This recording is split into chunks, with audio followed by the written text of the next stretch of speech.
Magamit na sa mga mag-uuma sa probinsya sa Misamis Occidental ang duha ka mga modernong rice processing facilities kay dili pa lamang dugay, opisyal nga giinagurahan sa probinsyal nga gobyerno ang pasilidad nga maghanyag og libre nga serbisyo sa paggaling ug pagpauga sa mga produkto. Labing una kini sa kasaysayan sa probinsya sa Misamis Occidental.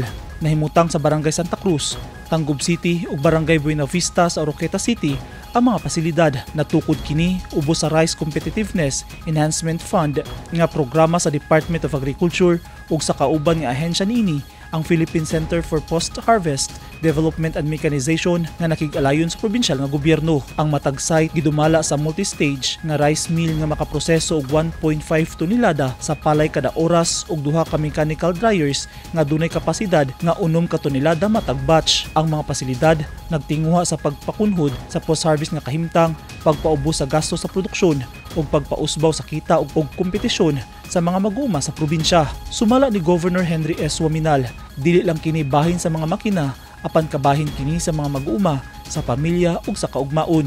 Dugang ni Waminal, pinaagi sa lig-on nga kolaborasyon sa mga ahensya sa gobyerno ug sa pasalig, lauman nga makahatag pa sila og inklusibo, responsive ug epektibo nga liderato alang sa kaayuhan sa katawhan sa probinsya. Gibutyag sab sa gobernador nga gidonar sa provincial government ang yuta nga gitukuran sa mga pasilidad.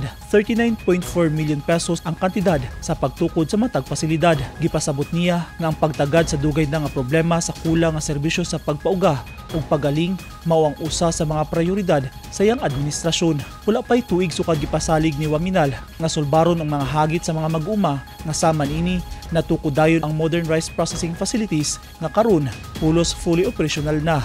Ang proyekto kabahin sa Asenso Rice Farmers Full Assistance Program nga naninguha sa pagpalambo sa produksyon sa humay ug pagpausbaw sa kita sa mag-uma. Sumala sa mga opisyal ang availability sa libre nga serbisyo sa paggaling ug pagpauga makabenepisyo diretso sa mga komunidad nga nag-uma og humay ug makatampo sa mas lapad nga kalambuan sa ekonomiya.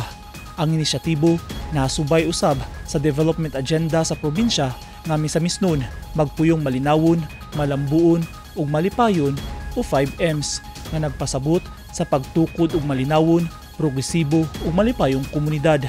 Tanan nga rehistradong mag-uuma sa humay sa Misamis Occidental kwalipikado nga makagamit sa libre nga serbisyo sa paggaling ug pagpauga sa ilang mga abot sa uma.